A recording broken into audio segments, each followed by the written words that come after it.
میرے بھائیوں اپنے اللہ کو راضی کریں. جن دکانوں کے پیچھے نمازیں چھوٹ گئیں، جن دکانوں کے پیچھے سچ کو طلاق ہو گئی، جن دکانوں کے پیچھے دیانت چلی گئی، خیانت آ گئی، بددیانتی آ گئی، ہاں اللہ تعالیٰ قیامت کے دن کہے گا بددیانت سے، وہ تو نے جو امانت کھائی لے کے آ، وہ امانت جو تو کھا گیا تھا لے کے آ. کہے گا یا اللہ کہاں سے لاؤں، وہ تو دنیا میں رہ گئی. اللہ تعالیٰ فرمائیں گے پڑی ہوئی ہے جہنم میں، پڑی ہے، جا اٹھا کے لا. اور وہ جہنم میں کیسے جائے؟ تو فرشتے ماریں گے چل، اور وہ اس کو لے کے چلیں گے، اور چلتے چلتے دوزخ کا سب سے خطرناک حصہ حاویہ، وہاں اس کو لے کے جائیں گے جہاں منافق رہتے ہیں. بددیانت لوگ حاویہ تک چلے جائیں گے ایمان ہونے کے ساتھ بھی. امانت کو کھانے والے لوگ حاویہ میں چلے جائیں گے جو منافقین کی آگ ہے اس میں. وہاں دیکھے گا تو جس کا مال دبایا تھا دنیا میں وہاں پڑا ہوگا، کہے گا اچھا یہاں پڑا ہے، اتنے میں وہ تباہ ہو جائے گا. اس کو اٹھائے گا، کندھے پہ رکھے گا، پھر اوپر چڑھنا شروع کرے گا، چڑھنا شروع کرے گا، چڑھنا شروع کرے گا. جب دوزخ کے کنارے پر آ جائے گا تو وہ اس کے ہاتھ سے چھوٹ جائے گا اور پھر حاویہ میں جا گرے گا. اس کے ساتھ فرشتے مار کر پھر کہیں گے جا واپس لے کے آ. پھر یہ واپس جائے گا، پھر اسے اٹھائے گا، پھر کندھے پہ لے کے چڑھے گا اور چڑھے گا اور چڑھے گا. جب کنارے پر آئے گا تو پھر اس کے ہاتھ سے چھوٹ جائے گی. اس کے پھر فرشتے مار کے نیچے گرا دیں گے جا لے کے آ. اب یہ کبھی اس میں سے نہیں نکل سکتا. اس کمانے سے توبہ کریں، یہ کمانا جہنم میں لے جائے گا. اور ادھر دوسری سنو، سَيَعْلَمُونَ الْيَوْمَ مَنْ أَصْحَابُ الْكِرَامِ، ایک فرشتہ اعلان کرے گا آج پتہ چلے گا عزت والے کون ہیں، آج پتہ چلے گا عزت والے کون ہیں. أَيْنَ الَّذِينَ تَتَجَافَى جُنُوبُهُمْ عَنِ الْمَضَاجِعِ، کہاں ہیں راتوں کو اٹھ کے نمازیں پڑھنے والے. ارے میرے بھائیو یہ نماز کی غفلت بہت بڑی ہلاکت ہے. میں کیسے سمجھاؤں؟ میں تو جب بھی جمعہ پڑھاتا ہوں میں یہ مضمون ضرور بیان کروں. مجھے جب یہ مجمع نظر آتا ہے تو میرا دل ٹکڑے ٹکڑے ہو جاتا ہے کہ یہ 8ویں دن آتے ہیں اور باقی دن کہاں ہوتے ہیں. یہ کیوں نہیں سمجھتے؟ ان کے آنکھ کیا ہو گیا؟ ان کے کانوں میں ڈاٹ لگ گیا، یا دل کے اوپر کوئی پردہ آ گیا، یا میں کوئی عربی میں بات کرتا ہوں جو سمجھ میں نہیں آتی، یا میں کوئی ان سے چندے کا مطالبہ کر رہا ہوں، یا کوئی اپنی ذات کے لیے سوال کر رہا ہوں، یا اپنی شخصیت کی دعوت دے رہا ہوں.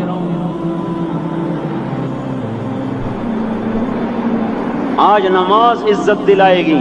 سب سے پہلا اعلان ہوگا کہاں، آج پتہ چلے گا عزت والے کون ہیں، کہاں ہیں راتوں کو اٹھ کے نماز پڑھنے والے اور اللہ کے نام پہ خرچ کرنے والے. صرف نماز نہیں، زکوٰۃ بھی دینی پڑے گی. پیسہ ہے زکوٰۃ نہیں دے رہے، پیسہ ہے اللہ کے نام پہ خرچ نہیں کر رہے. بھائیو اللہ کے نام پہ خرچ کرنا سیکھیں، اللہ کے واسطے اپنے آپ کو سادگی پہ لائیں اور اللہ کے نام پہ لٹانا سیکھیں.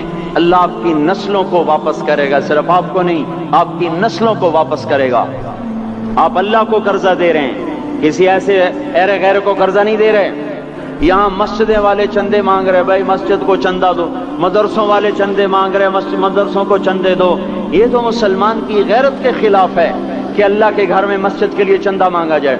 اور کہیں صندوقچیاں پھرا رہے، کہیں وہ جھولیاں. ایسی مجھے شرم آتی ہے. یہ کرنے والوں پر بھی میں کیا کہوں، ان کی عقلوں پہ بھی پردہ ہے کہ اللہ کے گھر میں مخلوق کے سامنے جھولی پھیلاتے ہیں. اور پھر ان مسلمانوں کی آنکھوں پر بھی پردہ ہے کہ ان کو غیرت نہیں آتی کہ مسجد کے لیے جھولی پھیلائی جا رہی ہو، اور یہ گھروں میں اچھا خاصا کھاتے پیتے ہوں اور مسجد کے لیے جھولی پھیلائی جائے اور مسجد کے لیے صندوق رکھے جائیں اور ہر نماز کے بعد مدرسے کے لیے لوگ چندہ مانگ رہے ہوں. یہ ایمانی اور غیرت کے خلاف، مسلمان کی سخاوت کے خلاف ہے کہ اس طرح مسجد کے لیے جھولیاں پھریں اور مسجد کے لیے صندوق پھریں. ہم تو اللہ کے نام پہ بے دھڑک لگائیں. اقیموا الصلاۃ وآتوا الزکاۃ، اقیموا الصلاۃ وآتوا الزکاۃ 67 دفعہ یہ حکم چلا ہے، اور ہر دفعہ زکوٰۃ کے ساتھ نماز، نماز، زکوٰۃ، زکوٰۃ، نماز، نماز، زکوٰۃ، زکوٰۃ، نماز۔ نماز پڑھنے والے زیادہ ہیں نسبتاً زکوٰۃ دینے والوں سے، زکوٰۃ دینے والے تھوڑے ہیں، پیسہ جاتے ہوئے جان جاتی۔ ہمیں نہ دو، اپنے غریب رشتہ داروں کو تلاش کر کے دیں، اپنے غریب رشتہ داروں کو، اپنے غریب پڑوسیوں کو۔ آج جو صحیح دیانتدار تنخواہ دار ہے وہ بھی مستحق زکوٰۃ ہے اگر وہ دیانتدار ہے تو۔ اگر رشوت نہیں لیتا تو آج کا ایس پی بھی مستحق زکوٰۃ ہے۔ میرا ایک دوست ایس پی کہنے لگا میں زکوٰۃ کا مستحق ہوں، حالانکہ میں ملتان کا ایس پی ہوں، کہ 15 دن میرے گھر میں کبھی سالن پکتا ہے کبھی نہیں پکتا۔ اپنے اوپر صرف خرچ کرنا، بچے کو کھلونے کی خواہش تھی، 1000 روپے کے کھلونے لے کے دے دیے، کیا ظلم ہے یہ؟ 1000 روپے کے کھلونے بچے کو لے کے دے دیے، کیا اللہ نہیں پوچھے گا کہ اس 1000 سے کسی غریب کے گھر کا دیا جل سکتا تھا اور کسی کے غریب کا ایک ہفتہ گزر سکتا تھا، تیرے کسی مسکین رشتہ دار کے گھر میں بھی کچھ سالن پک سکتا تھا۔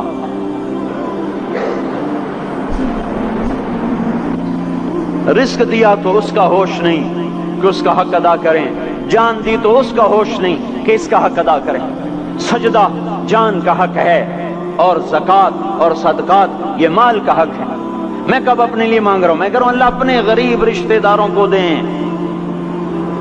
ان کو تلاش کریں اللہ کے واسطے۔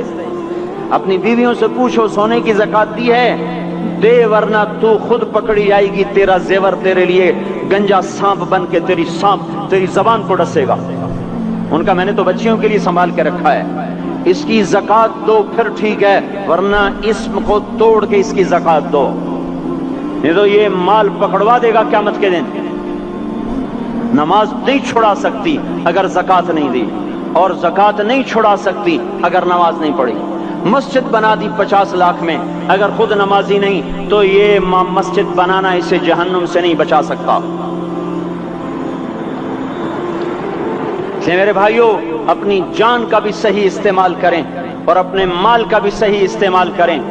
ہم ایسے اندھے نہیں ہیں کہ جو بچے نے چاہا لا کے دے دیا، جو بیگم نے مانگا اٹھا کے دے دیا، نہیں نہیں، ہم پہلے دیکھیں گے اپنے اوپر۔ حضرت عثمان رضی اللہ عنہ کے پاس ایک سائل ہے، حضور سے مانگنے آیا، آپ نے کہا عثمان کے پاس چلے جاؤ۔ عثمان سے مانگنے گئے تو آگے بیوی پہ لڑ رہے، کس بات پہ؟ یوں کہہ رہے وہ باہر چھوٹے چھوٹے گھر ہوتے تھے تو باہر آواز آ رہی، بیوی کو کہہ رہے اللہ کی بندی رات تو نے چراغ میں بتی موٹی ڈال دی، وہ بتی ڈالتے تھے نا اس کی روئی کی، تو تیل زیادہ جل گیا۔ تو یہ کہنے لگے یہ کس کنجوس کے پاس بھیج دیا؟ جو بیوی پہ لڑ رہا ہو کہ تو نے بتی موٹی ڈالی ہے تو یہ مجھے کیا دے، تو مجھے دمڑی بھی نہیں دے گا۔ جب ان کو باہر بلایا اور خیرات مانگی کہ وہاں سے آیا ہوں، تو انہوں نے اندر گیا، ایک تھیلی اٹھائی، نہ پوچھا کہ کتنے چاہیے، نہ پوچھا کہ کون ہو، 3000 درہم اٹھا کے دے دیے۔ وہ حیران ہو کے کہنے لگا یار ایک بات تو بتاؤ۔ کہا کیا؟ کہا یہ مجھے تو نے اتنے دے دیے کہ میری اگلی نسل کو بھی کافی ہیں، اور خود بیوی پہ تو لڑ رہا تھا کہ بتی موٹی کیوں کر دی؟ کہنے لگے وہ اپنی ذات پہ خرچ تھا، وہ پھونک پھونک کے کرنا ہے، یہ اللہ کو دے رہا ہوں جتنا مرضی دے دوں، یہ تجھے تھوڑا دے، اللہ کو دے رہا ہوں۔ تو اپنی جان کو بھی لگائیں اللہ پر اور اپنے مال کو بھی لگائیں اللہ پر۔ اور میرے بھائیوں اپنی کمائیوں کو حلال پہ لائیں، اور بیویوں کو سمجھا دیں کہ ہم تمہاری خاطر دوزخ میں نہیں جا سکتے۔ یہ ہم اس پر توبہ کریں، اس پر توبہ کریں، اور یہ آبادی ہر وقت ہونی چاہیے مسجد کی۔ چلو کوئی جو جہاں سے بھی آیا ہے مسجد کے عادی بنو میرے بھائیوں۔ ہماری جماعت گئی تھی اردن میں 1991 میں، تو ہم اسرائیل کے بارڈر پر چلے۔ انہوں نے بتایا کہ یہ ہم سے آمد رفت بات چیت ہوتی رہتی ہے، چونکہ کچھ عرب ادھر رہتے ہیں کچھ عرب ادھر رہتے ہیں، رشتہ داریاں ہیں۔ تو کہا یہ یہودی ہم سے پوچھتے ہیں تمہاری فجر میں نمازی کتنے ہوتے ہیں اور تمہارے جمعے میں نمازی کتنے ہوتے ہیں؟ ہم نے پوچھا یہ تحقیق کیوں کرتے ہو؟ ان کا ہماری کتابوں میں یہ ہے کہ جب فجر کی نماز کے نمازی اور جمعے کی نماز کے نمازیوں کی تعداد برابر ہو جائے گی تو یہودی دنیا سے مٹ جائیں گے۔ اب یہاں فجر میں 1.5 صف ہوتی ہے اور جمعے میں باہر بھی صفیں بنی پڑی، چلو میں کہتا ہوں مان لیا 1/3 طبقہ باہر سے آیا ہے، یہ 2/3 تو یہیں سے اٹھ کے آیا ہے، یہ کیوں نہیں ہر نماز میں آتا؟ میرے بھائیوں اپنے حال پہ رحم کریں، اللہ کے واسطے میری پکار کو سنیں۔ میں آپ کو کوئی فلسفہ نہیں سمجھا رہا، میرا روزانہ ہر جمعہ جب آتا ہوں میں یہی مضمون بیان کرتا ہوں، میں روزانہ آپ کو نیا بیان سنا سکتا ہوں۔ 360 دن ہیں، میں اللہ کے فضل سے آپ کو روزانہ نیا 360 دن میں آپ کو 360 نئے بیان سنا سکتا ہوں۔ میں یہاں بیان کرنے نہیں بیٹھتا، اپنا دکھڑا میں روتا ہوں کہ پوری گلستان کالونی جہنم کی طرف جائے اور میں ان کا پڑوسی ہوں اور میں انہیں جہنم میں جاتا دیکھوں اور میری ہائے نہ نکلے تو میں ڈوب کے مر جاؤں۔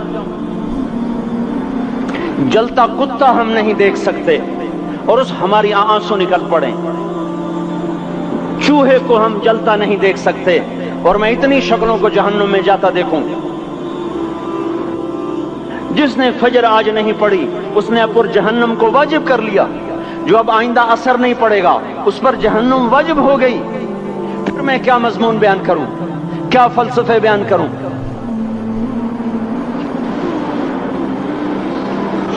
اس لیے میرے بھائیوں اپنی ذات پہ رحم کریں، اپنے بچوں پہ رحم کریں، اپنے گھر والوں پہ رحم کریں، مسجد کی دوڑ لگائیں، اپنے مال کو اللہ کے نام پہ خرچ فرمائیں تاکہ یہاں بھی جہان بنے اور وہ بھی جہان بنے۔ کیا زندگی ہے، چلتے چلتے سانس نکل جاتا ہے پھر یوں مٹ جاتے ہیں جیسے دنیا میں کبھی آئے نہ تھے۔ پوتے پوچھتے ہیں ابا دادا کی قبر کہاں ہے؟ ابا کہتے ہیں بیٹا یہیں کہیں مل گئی، پتہ نہیں کہاں ہے۔ آج تو اگلی نسل دادے کی قبر نہیں دیکھ سکتی، ہم اس دنیا کی خاطر اللہ کے باغی ہو جائیں۔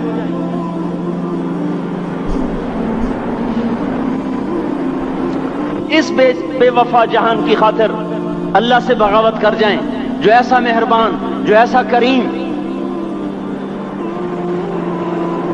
تو اس لیے میرے بھائیوں اللہ کے واسطے اللہ کی بارگاہ میں توبہ کریں اور اپنے اللہ کو راضی کریں۔ یہی میری فریاد ہے، یہی میری پکار ہے۔